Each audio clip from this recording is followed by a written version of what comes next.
Pernah dengar suara aneh yang bikin merinding, tapi gak ada sumbernya? Lo pasti bakal kaget. Ternyata fenomena ini terjadi di banyak kota di dunia lo. Dari Taos, New Mexico, sampai Bristol di Inggris. Banyak banget orang yang ngalamin hal misterius ini. Mereka dengar suara dengungan aneh, kayak mesin berat yang jauh gitu. Tapi anehnya gak ada yang tahu asalnya dari mana.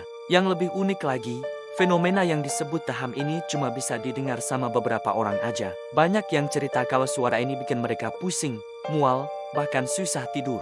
Para ahli udah berusaha keras mencari tahu penyebabnya. Ada yang bilang ini dari frekuensi industri, ada juga yang menduga dari aktivitas dalam bumi. Tapi sampai sekarang, masih jadi misteri.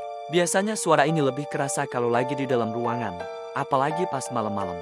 Kadang muncul, kadang hilang gitu aja. Sampai sekarang, daham masih jadi salah satu misteri yang bikin penasaran banyak orang. Nah, gimana menurut kalian?